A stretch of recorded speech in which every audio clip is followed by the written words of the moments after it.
Coach, I wanted to start with just sort of having the first week of school as a bye week, what maybe that did just for the mental headspace and being able to focus in on training and being in class and getting that week of recovery in. Well, I guess we'll find out, right, how that pays off. It wasn't necessarily by design, it's just the way the schedule worked out this year. We got some good training in, got some rest in between all that, and we had some, friendlies in-house and things like that. So, the girls are in good spirits. They're ready to go. They're chomping at the bit. It's almost like second preseason you had, so we'll see if we've gotten better since week one.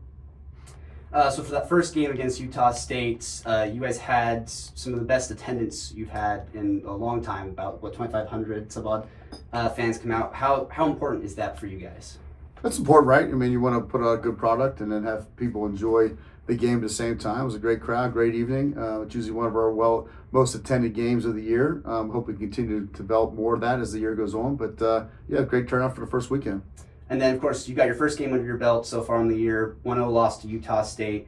You've talked before that Utah State's a great program. What's it mean to you to hold them to only one goal through 90 minutes? Well, we lost the game. That's the first thing. So appreciate the comment on that, but I will tell you that 90-minute game, I would say 70% of the game was us for sure. Now, they may have had a few better looks in front of goal, but we definitely controlled the game. So it's definitely disappointing to lose that game. That game could have went either way. It could have easily been a draw. We easily could have won the game. There's no moral victories here. We lost the game, and it's now all about Idaho to get after them on Thursday night. What sort of improvements do you want to see? What sort of things were you asking of the team in this last week and a half since that game? Just be maybe more creative in front of goal. I mean, I liked where we're at last year versus this year as far as our ability to move the ball up the field, and we're more of a team. I like that aspect. But at the end of the day, you put the ball in the net. We can look as pretty as we want. Put the ball in the net. So we spent a lot of time the past week and a half as with our due diligence in front of goal here. You had Kira Fitzgerald in net for that first game. How confident are we feeling in the goalkeeper position this year? It's a great race every day. She made some tremendous saves. Her ball striking skills are very good. And how great Nadia Cooper was for us. And Ella Dietrich before that, and the list goes on. I mean, next player up, and they've definitely fulfilled the shoes so far. I mean, we had one game, but what she did that game was pretty impressive, and Zora and Cindy continue to put on a race every single day of practice. So it's one of our toughest races right now for sure.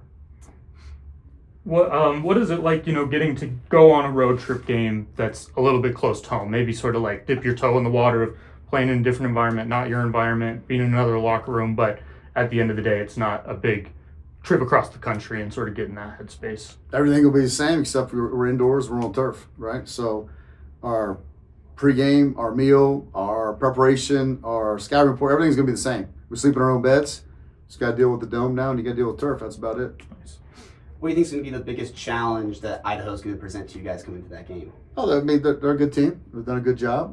They're going to be aggressive. They're scoring some goals. They gave up a bunch against Washington, but they're scoring a lot of goals at the same time. So it'll be a challenging game. These games are always good battles, and we'll be ready for a good fight.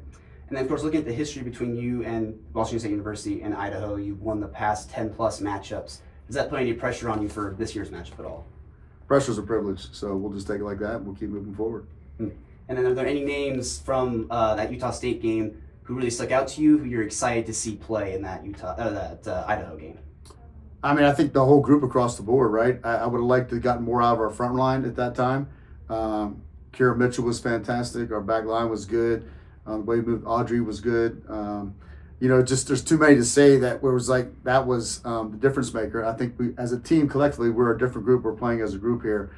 Again, it's now who's going to be special in that special moment to put the nail in the coffin. I know you talk about one game at a time. Hard not to look ahead at Georgia, just being the first football weekend. You get that extra energy around campus.